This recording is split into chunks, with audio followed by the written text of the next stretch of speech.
Okay. So there is a woman from Romania. Greetings, brothers and sisters. This is going to be the 177th edition of the Journey series. Also, a separate standalone video with another audio from my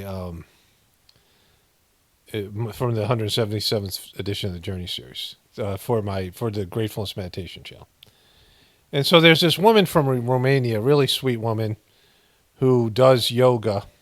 She's done Hatha yoga for a number of years, who is an Abhyasi. She did yoga with my kids and was, just a really nice, sweet person.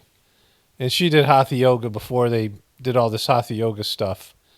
I don't know that much about it. I haven't really talked to her that much. Just that she's a nice person. And we're friends on Facebook. And she's really gotten into yoga and posts a lot of things of yoga. And she had she posed in a picture in the Yatra garden, which is in the Kana Shantivana ashram. And I noticed that the point 7, so the Yatra garden has all the different knots, the points, right? And it documents them. And each garden has some kind of, one of them has Jesus in it. I showed you that, which is bogus because, it's a bad statue of Jesus. It's just not right.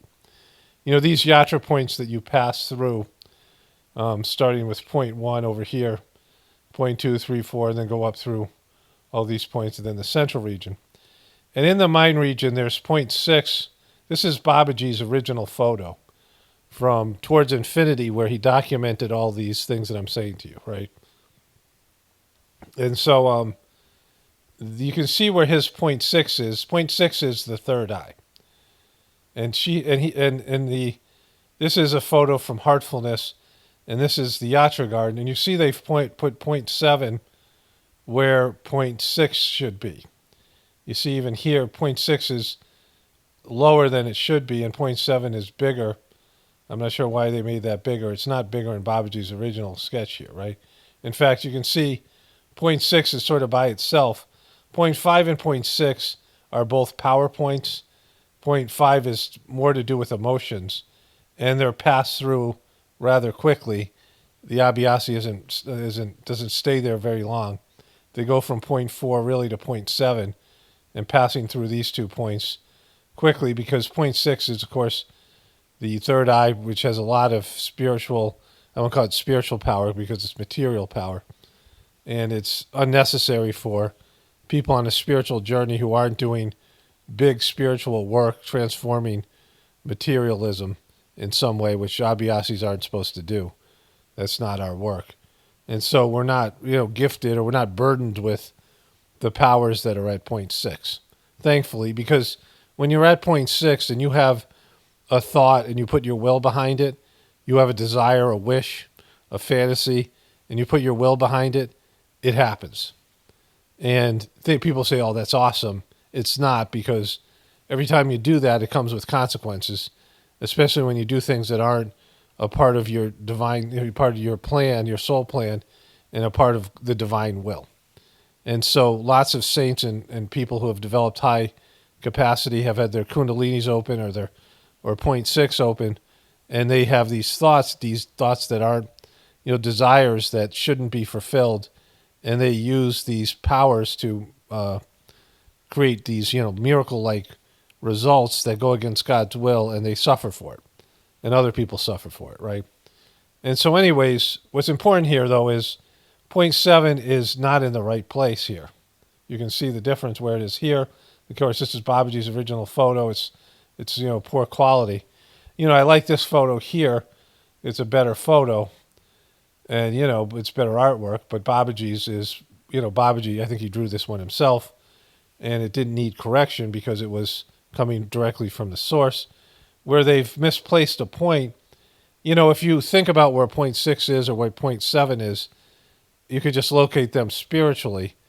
But if you're going to try to locate them physically, and, you're going to put your finger like right between your, eyebrows here or whatever, but you'll place it on that point, it's important that you get the point right. Not that you should be fucking around with these points, but, it's, people should know where they are. And it just shows the sloppiness of Dodgy and Heartfulness that they're getting some of these things, either they don't think this is real and it's just they think it's some bullshit thing that they can just do whatever and say whatever, or they're just so sloppy and careless because, it's clearly not in the right place. You see it here. I mean, it's up here, right?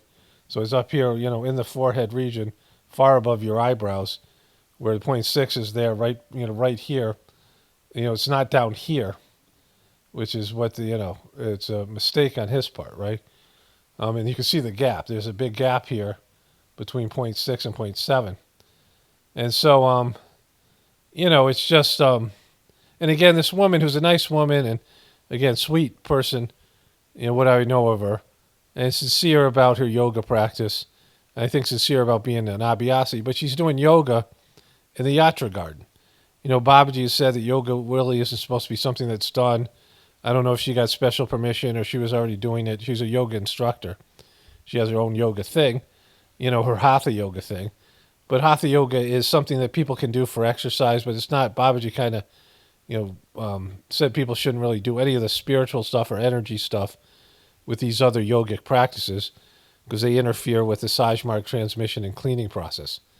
And so she's out there doing yoga in the garden there, which is, it's not supposed to be done. But, doesn't matter. There it is, sure. With Daji, now they have yoga certificates. They have a whole yoga program there. But, for Babaji and Charji, and, and they're getting, this is where religions fail. You're getting away from the actual point. So you won't be seeing this diagram for me anymore because I didn't realize this till now. But, it's quite different than this one. I had to go back and find this one in the original book, the Towards Infinity book, which is available. All of the complete works of Ramchandra are available by the Sri Ramchandra Mission, Sahaj Marg Mission, and also Babaji's sons created a sort of deviant mission. Their books are a little bit easier to read because they're PDF, where Sahaj Marg used Scribe and they run ads on Scribe, believe it or not. So it's just a fucking mess, So I just wanted to point these things out in two places. And this will again be the opening segment in the 177th edition of the Journey series. Today is Thursday, January 30th. And I have some other things to get to that I've already, some other voiceovers to get to. But I wanted to point out this distinction because this photo is not correct. And I don't know about any of these other points, all these sub-points and bullshit he's put in here. Because, Daji is just, he's playing fast and loose with the facts.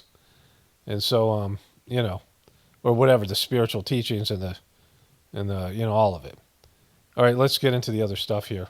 Okay, so I have one voiceover here for the video that is going up as an independent video on whatever it is, the Gratefullness Meditation channel. I just got to find it. I have no idea what's in it. I knew that I wanted to put it up there, and I don't know which one it is. Oh, here it is, the one that says intro on it. And so it must have some significance that I thought it should be up on the Gratefullness Meditation channel. So here it is. Okay, greetings, brothers and sisters.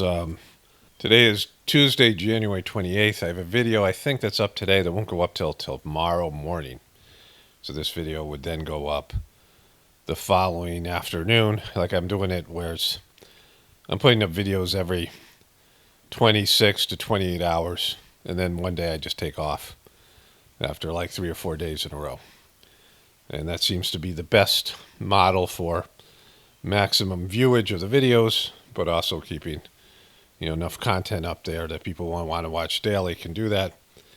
But anyways, I've been going through it a little bit, a lot of ups and downs, which I'm not going to get into today, but there was a kind of epic comment, a couple comments I want to get to initially. And the first one is, there's some of this leftover stuff about Jesus, which I kind of want to move on from. But this isn't a negative comment. I'm not necessarily like making fun of this comment, but there's things that I want to address in it. So this is the video with the Bush girl dressed up like her grandmother, Don't eat me, Danny. Whatever that, Jenna Bush, or the other Bush, Barbara, I don't know. Trump and Disney says devil's work is never done.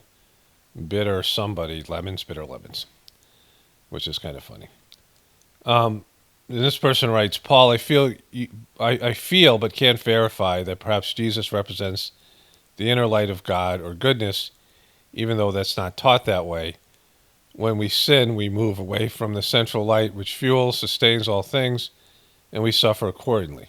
In doing so, I lost the comment here, because here we go. In doing so, we move away from central light fuels, sustains, we all suffer accordingly. In doing so, the light seems to dim or die relative to us.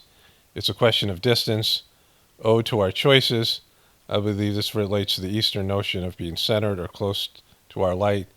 The Jesus divinity within could be the literal interpretation of Jesus dying for our sins, simply be a misunderstanding of a few different Bible verses. Well, what I've said over and over again, they've made shit up. Like, that's the big deal. But let me address what this person's saying, go back to the beginning of it. I feel that verify perhaps Jesus represents the inner light of God or goodness. Okay, so in the Sahaj Marg system, this is definitely going to be a part of the Journey series, and I probably should put this up in Gratefullness meditation, this definition, as maybe a separate little video. But you have within yourself, at your center, like Master Charji, the third master of the Sahaj Marg system, said, one of the ways to define God, and there's many ways, God is love, God is this, this way of thinking about it, like you're trying to explain God to somebody. But God is a circle with his center everywhere and his circumference nowhere. And so what that means in the Sahaj Marg system, you're trying to go to your center. And when you go to your center, you find your divinity. And so you go through all the layers of your periphery, like on your periphery of your personality. I was talking about this with my wife. When you have a loved one who's dying, or you have a marriage or a birth, we go through our mundane lives and we go through our routines. We go on autopilot, right?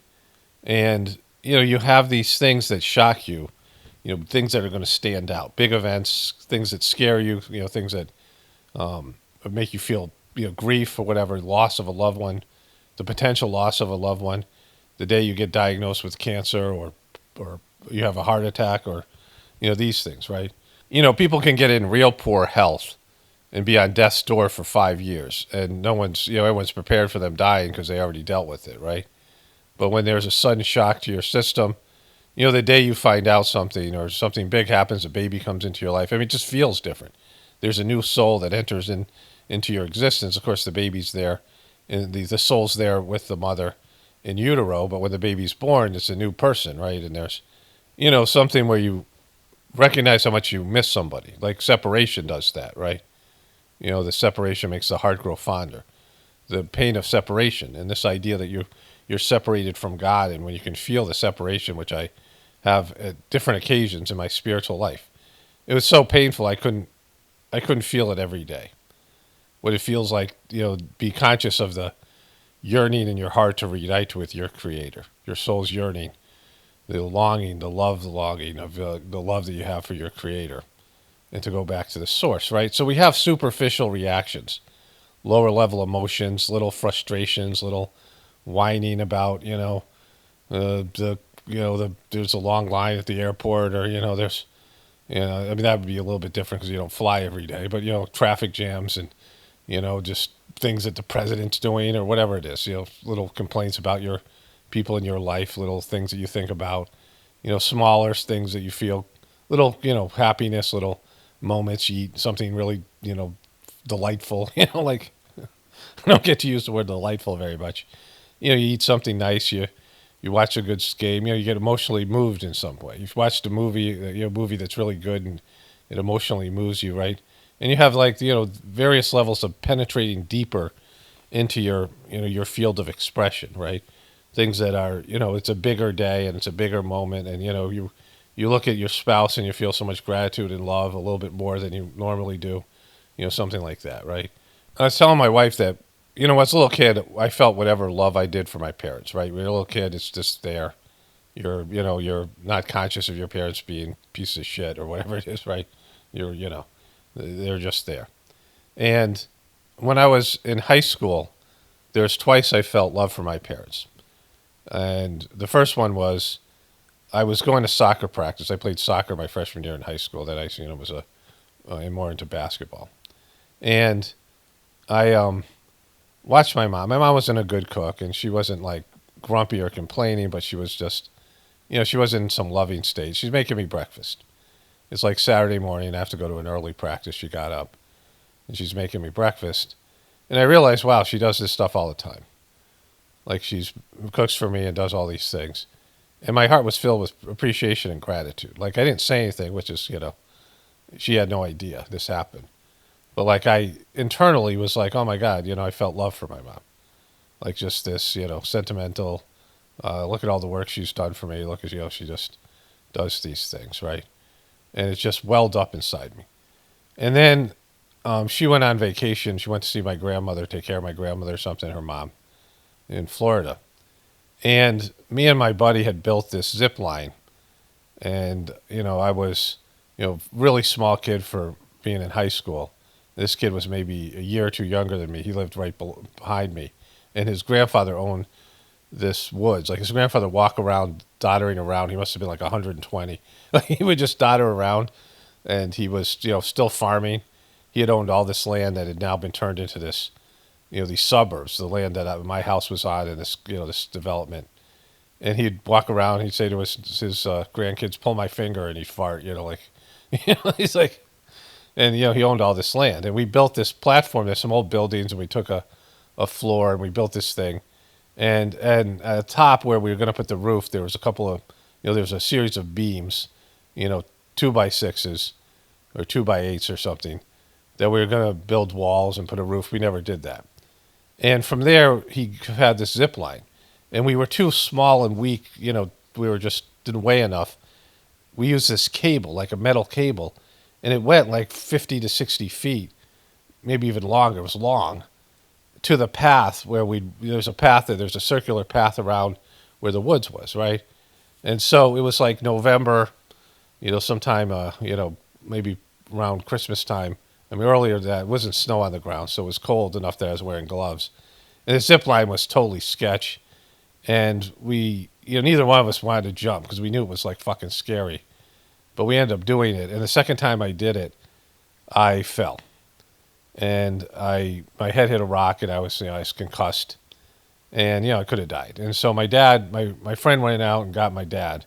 My dad moved me and my friend's like, "Don't move him." Like my friend knew more, like was more, like my dad was incompetent. And then, I woke up in the hospital and my dad was freaked out. Like he was just really freaked out. And, he was very narcissistic and just, kind of a weak and, fear-based person. And just, I just was not somebody who had any deep emotions. Like, I don't know I ever experienced, this is the only time I saw him where I was like, oh, my dad actually loves me. Like he penetrated beyond his normal narcissism and his normal demeanor because my mom wasn't there to help out. Like she wasn't there to take control of the situation. And he was freaked out that he was going to lose me. And that was the only time, right? Like that was the only time there was any kind of emotion like that. Because, he was just like, how people are, they're just disconnected, right?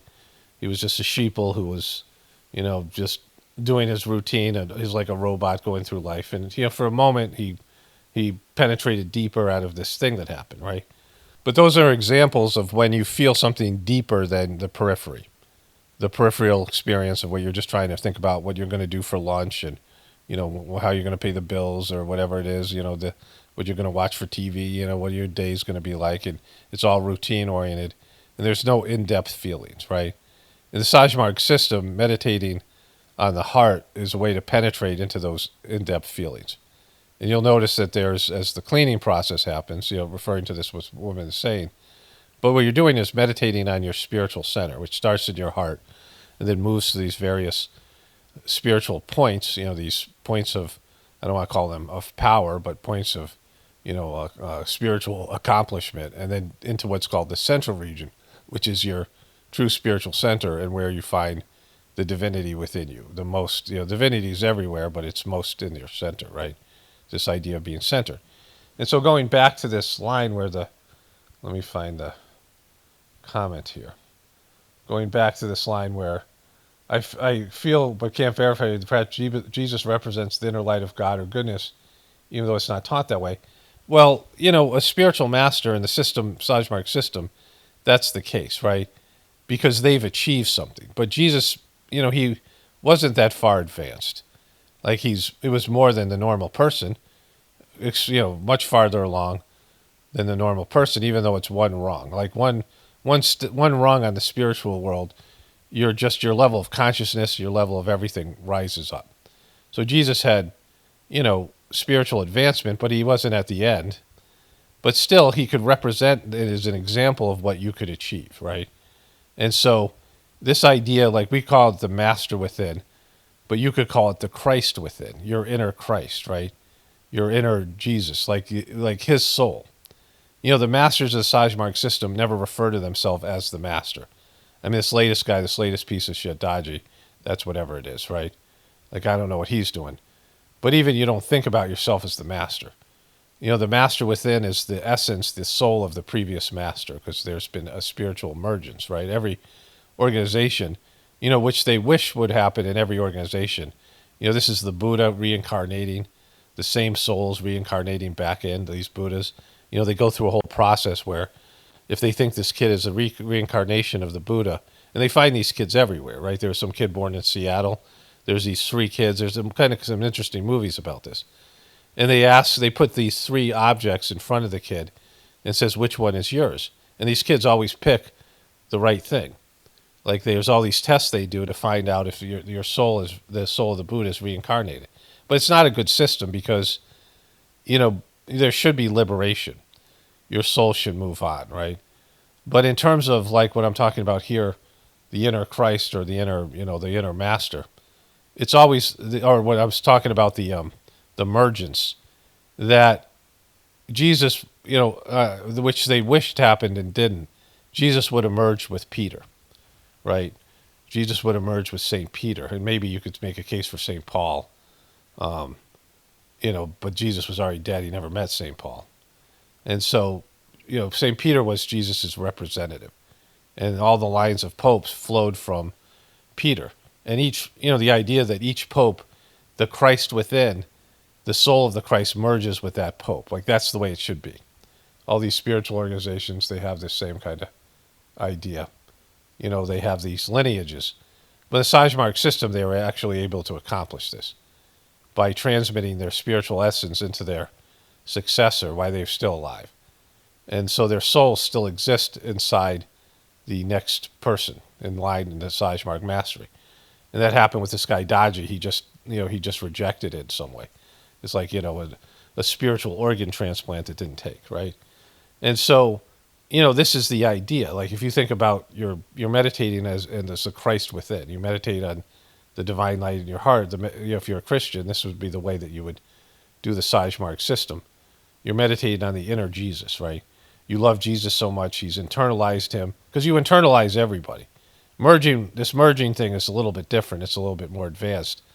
But you have inside of you your mom and your dad, your siblings, your spouse, your kids. You have internal versions of them, right? Like you can think about them and hear their voice. You can think about them and remember things that they said. Like they're inside of you. They're all encompassed in your spiritual, your psychological, your memories and your internal world, right? You have things inside your spiritual world. When you watch a movie, that's now inside of you. Some parts of the movie retain the memory, right? It's part of your internal world now, your stories and all these things. And so that's, this person has like a kind of a good idea about it. The only difference is you didn't meet Jesus. The idea of Jesus you have comes from the Bible and the religion, and it's not, accurate to who he really was. And, the system itself is, the religion itself is, so far fallen. It would be hard to connect directly to Jesus and meditate directly on his soul. Not, some fabricated idea of Jesus, right? And so that's why there's all these different traditions where you actually meet people and you connect with them and you feel their soul. And then, ultimately you would feel love for them and you would be able to retain them in your heart, right? In the Mahabharata, there were the 5 Pandavas. They were the heroes. And one of them he locks Krishna up in his heart and meditates on Krishna in his heart, and to stop him from doing the war. And Krishna says, "You got to let me go because we got to do the war." And the guy said, "Well, you just promised that all my brothers will survive the war." And he said, "Sure." And he figured out how to stop the Mahabharata, the war, by meditating on Krishna and pulling him into his heart, right? So that's another example of this. But anyways, let's read the rest of the comment. "And we suffer accordingly. In doing so, the light seems to dim or die relative to us. It's a question of distance owed to our choices. I believe this is relative to the Eastern notion of being centered or close to the light, the Christ or divinity within. Could the literal interpretation of Jesus dying for our sins simply be misunderstanding a few different Bible verses?" Well, really, Jesus didn't have a cleaning process, right? And so, this is why I like my system, the system I do, because the cleaning process cleans away the stuff that blocks your connection to the divinity within, and the transmission enhances it. And Jesus couldn't do those things. He didn't reach that level. He didn't have a system. There was no method. The method that they've given you is that you accept Jesus as your Lord and Savior, and then you get into heaven. Like, that's just some bullshit promise, right? But Jesus himself, he went to the mountain and meditated. Jesus meditated his whole life. The way that Jesus created connection to divinity was through meditation, because that's the way that you do it. Meditation is something that people do all the time. You meditate on things, you just don't know, you don't call it that. It's like you get into a meditative state and you ruminate over something. And so a spiritual person, they meditate over God. Or, a divine being is somebody with a higher developed soul, and they meditate. Like you meditate on your girlfriend, your boyfriend, you meditate on your job in a bad way or a good way or whatever. You have these things. You get into a meditative state. But saints and spiritual people learn to meditate on divinity and the soul within, and that's how they become higher developed people. It's meditation is the process. And in the Christian tradition, they don't teach that because they don't want you doing that. They don't want to control you. If you meditated, you did what Jesus did. You followed Jesus's model. Jesus had a system to connect with the divinity within him. And if you use that system, they wouldn't be able to control you. And so they've kept this information from you. This is secret information they don't want you to know about. Jesus died for our sins is simply a misunderstanding of the different Bible verses. The Bible seems to refer to Jesus as an internal light or external light, the sun, and whatever legendary human may have walked the earth and made a metaphor for the macro and the microcosmic lights. I could simply be wrong, but the Bible makes little sense otherwise, and the verses portray themselves when viewed literally. Either way, I appreciate the perspective you bring to the subject and think your criticism of conventional thinking is valuable. Here's a quote by Thomas Paine that you may be familiar with. "The Christian religion is a parody on the worship of the sun, in which you put a man whom they call Christ in the place of the sun and pay him the same adoration which was originally paid to the sun. Thanks again for your work." Well, the sun is there for your physical existence. So sun worship is totally valid. I have a whole sun thing because of my past life. Like I have a connection to the soul of the sun from a character in the Mahabharata that I believe I was in a past life.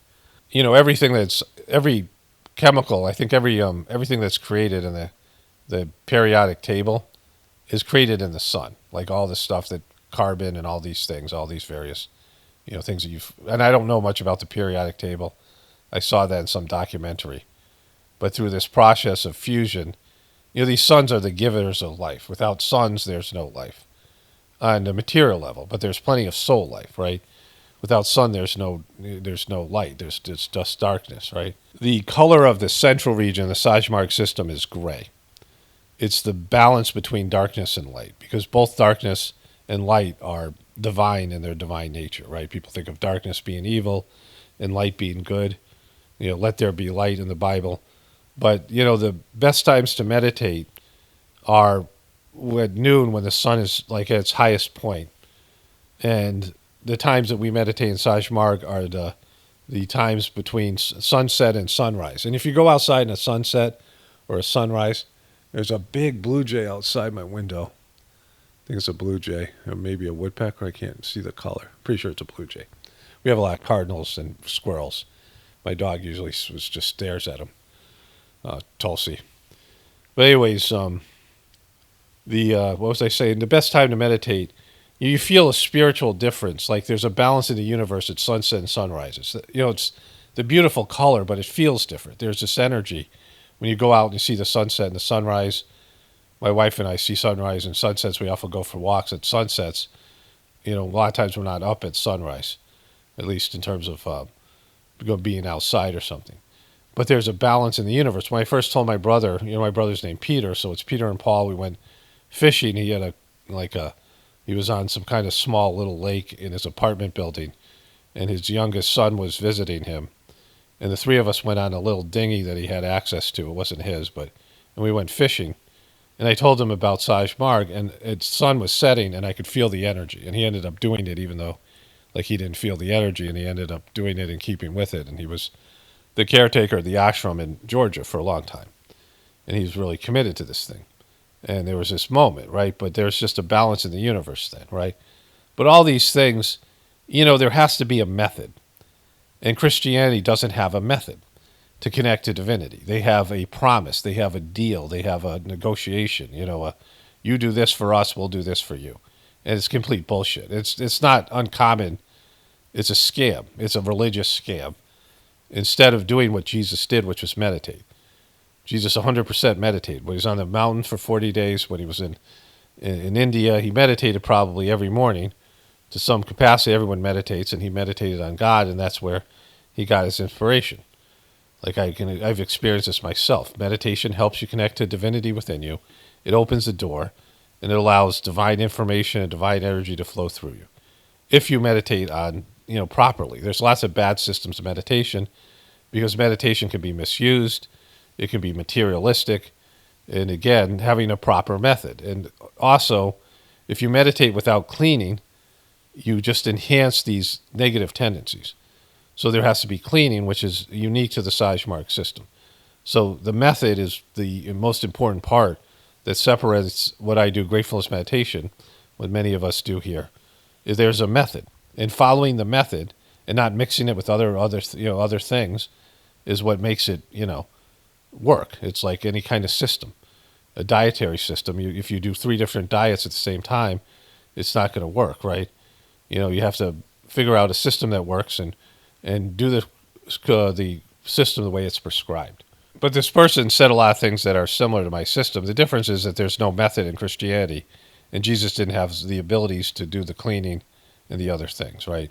And so, the real thing about sins is that the cleaning process, which is just an enhancement, a minimization of the natural process of experience. Like if you have, we don't look at it as like being sins, but as being impressions, being things that you have to experience. And the experience, if you do it in the right way, then it's removed from your system. But usually people are creating more and more impressions and becoming grosser and grosser. And that veils, that keeps, various levels of spiritual grossness surrounding your soul, and you can't penetrate to the deeper levels, right? And so, that's the difference. Like, that's why I can speak from a different place, because, I have meditated, right, for years in the right way, using the right system, and that has produced results. And so, I've done what Jesus has done. I transcended my religion, which Jesus did. And so many of us who have done this system or other valid systems of meditation, do what Jesus did, right? And then we have results like Jesus did in terms of our spiritual evolution. And those results are, you don't get the results in Christianity because they won't give you Jesus's method. Jesus left a method of what he did, and they scrubbed it from the Bible. The kingdom of heaven is within. They haven't emphasized these teachings. And so they've produced this other deal that you're supposed to get. And you don't get it because they're lying, right? And they're using this, Jesus' teachings, which you feel a connection to Jesus, but then they don't give you the real information. Like all the Freemasonic stuff where until you're the highest level, 33-degree Mason, you don't get the whole story, right? There's these hidden archives in the Vatican, which was documented in those books by Dan Brown, these things, this library. And there's all this secret knowledge that people don't get access to. They have the secret knowledge everywhere, right? And the secret knowledge is not secret in the Sahaj Marg system. Sahaj Marg system, everything that the system does and can do, all the inner workings of it, all the stuff is there. You can read it. There's all in the literature. There's no hiding of the, there's no, if you're a certain level of person, you get a certain level of stuff. Everyone gets the same transmission and cleaning. Everyone gets the same method. I mean, just there's things that are a higher level that you achieve, and then that it opens up more access for you based in your effort and your abilities and your predisposition to the thing. But you have access to all of it. It's only based in your performance. You limit yourself by your lack of commitment, right? But everything's there for everybody. There's a time that Master Chargy came up, and people were all sitting there waiting for him. Like there's this fence between him and the people in this cottage, and they're all, they wanted to be with him or whatever. And he opened himself up and said, "Loot me, take everything that I have. Like there's nothing inside me that I'm withholding from you. Like you guys are all standing there like you're going to get something, but there's an open door. There's my heart's open all the time, and I'm willing to give you everything that you have the capacity to receive. Right? It's your limited connect. You didn't say these. This is what was implied, right? This is the method. You get everything that everyone else gets. There's no limit to some people who are in some sort of inner circle, right? Only the people that are more committed to the system get more. It's like anything else, right? And that's what God is. God is giving you, God wants you to reach your full potential. We just refuse to do it. Okay, so that's the end of that one. Okay, so I listened to a little bit of the audios to figure out which one, because I thought I had marked it, but I didn't. But I found it, which wasn't hard. There's like 3 of them. But, anyways, that part about all of the stuff to do about the view of God and God in the center and all these things, I don't know how much I've discussed that before. So I thought this was a good place to put this video up here. Okay, so I had started to complete this video. It was starting to render. And I came across a comment, and there were some bot comments about it. And, I had a number of people who said that they wanted to go to a gathering because I mentioned it in some video. A few people, like 3 or 4. And so, like, not really. I mean, it'd be hard to pull something off. Everything starts at, whatever. But, I have a playlist here for gatherings, and I'll put this video in there. And this is the discussion, or this is a comment a person left, and this is some of my thoughts on the subject. And so here it is. Okay, greetings, brothers and sisters. The bot comments are back, and I want to address the comment as well. So I'm going to start here. Today is Thursday, January 30th, but this video isn't going to be up till like something like Sunday or Monday or something. And so most of the comments the bots are recommending are short. But there's one here that was long, and I'm trying to find it here. Here it is. So the person writes, "I'm really grateful to find this channel. I started following since 2019, but watching it every day since 2020. I wish I was around people who would like to do this. I can only imagine the gatherings are beneficial that could be. I live in California, Central Coast, between San Francisco and Santa Barbara. If anyone wants to get together and start learning or discussing more about what Paul has taught us, who knows, maybe we could get this going. All I want is to experience what Paul talked about. I know I already feel the connection, but you said that wrong. 2 L's instead of an E. But I can only imagine the experience of the gatherings. Thanks, Paul, again." So here are the comments. I have a membership tab where we can all get together. You can find the link in the comment section. Of course, that doesn't have anything to do with what this person's saying. I've been trying to get some kind of group going since I had this channel, but I don't have the kind of resources yet for that to happen. Okay, so I just want to address this because a number of people said they wanted to come to gatherings. And the way the gatherings were before, so there was an ashram they had, and people contributed to building the ashram. But before that, they would just, and in different times, they would rent a place. Or it would be at somebody's house, depending on how big we had. Went to a number of gatherings at people's houses. I went to them at the local meditation center that didn't have any grounds, and at the ashram in Georgia that had 32 acres. The ashram was the only place you could sleep at, and those were better. But still, the other ones were good. And people would come in, rent hotels, or stay at people's houses, and there'd be a gathering depending on how many people there were. And at the gathering, people had to chip in and do work and, purchase food. Some people would be in charge of meal planning and all those things. And then what people did in between the times of the sittings. And the gatherings are specifically around a series of group meditations that have a spiritual, like each one has a spiritual purpose. They're all linked together. Cleaning and transmission, cleaning early and transmission, and people would go through emotions would come up. Lots of times negative emotions. Sometimes people got sick. I used to always get sick. Things like this. Usually early on in the gathering or before the gathering. And then there was the kind of blissed out part at the end of the gathering. And so that's what I'm talking about, gatherings. And, I was always kind of an outsider, and I was always one of the youngest people. And I volunteered and did work, but I never had any kind of, I'm not a, I have some of my lowest skills is networking and administration.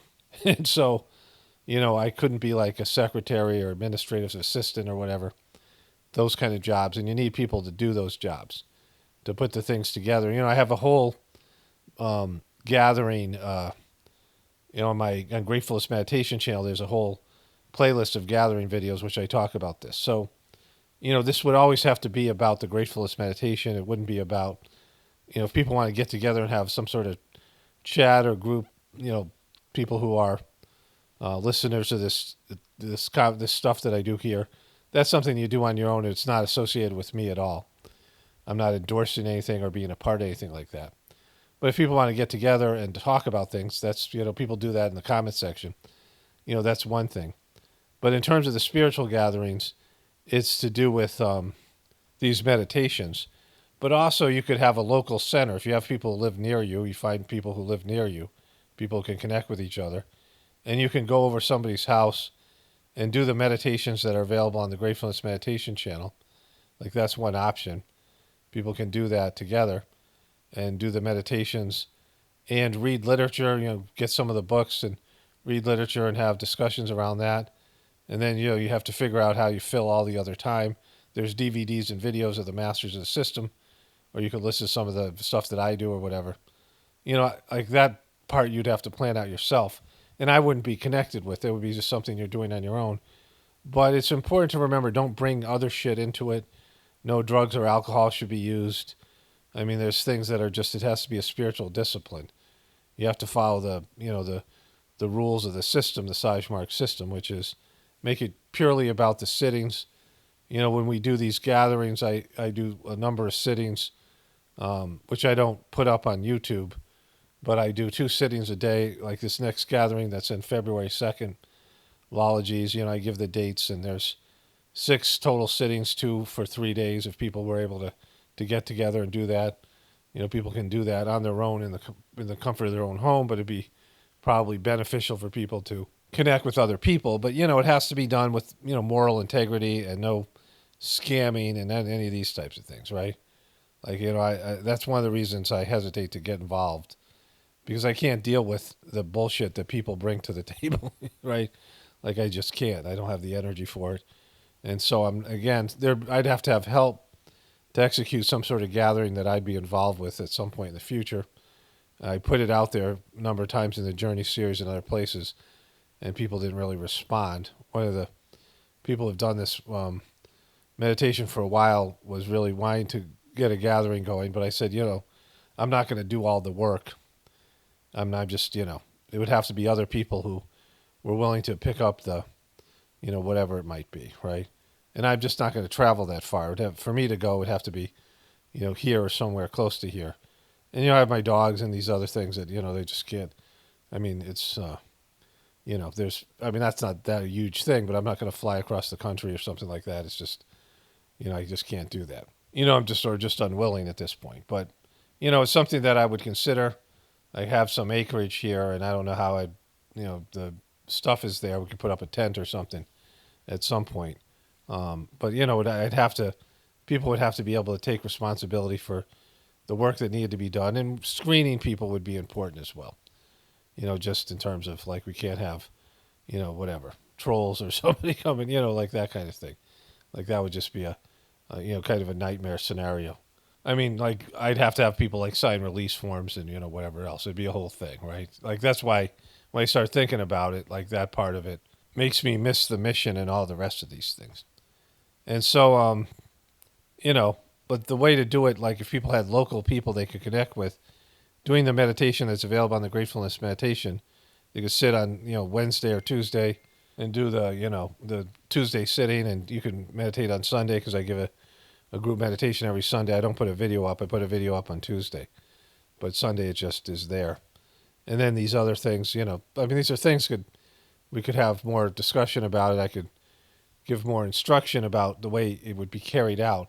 But the very important thing is not to dilute the system and bring in other systems. And, it's just purely about the spiritual system, experiencing it for what it is, and, reading from the literature and whatever, having conversations about those things, and, all the rest of it, doing the volunteer work and coming together. I mean, the gatherings were just epic. I remember every gathering to whatever, certain parts of it, but all of it, and how much they had an effect on me. And so, I miss that part of the system and would like to recreate it, but the burden just can't be on me to do it. I couldn't do it on my own. I lack the qualities and capabilities to pull something like that off. But people can, look at the comment section. I'll put this video up as a part of a separate video. I've already got a video working for the Gratefulness meditation about some of these other things. And so I'll put it in the gathering tab, and people can have discussions and connect with people, and this, it has to be all, devoted to a higher level of consciousness and spiritual discipline, right? Where people have to leave their egos and their, whatever their bullshit stuff behind to make it work, because it's just, it's hard to pull something that's off like this with so small numbers and just all the other factors. Anyways, it's something for people to consider. Like I said, it's something that at some point I'd like to be a part of, but I'm also kind of wary of it at the same time. But anyways, I'll come back and probably do a second introduction or whatever. We'll get into the other stuff here. Only spirituality will save this world. It's Paul Romano, definitely pointing for the Apocalaughs and the Ascension. Everyone have a blessed day and be grateful.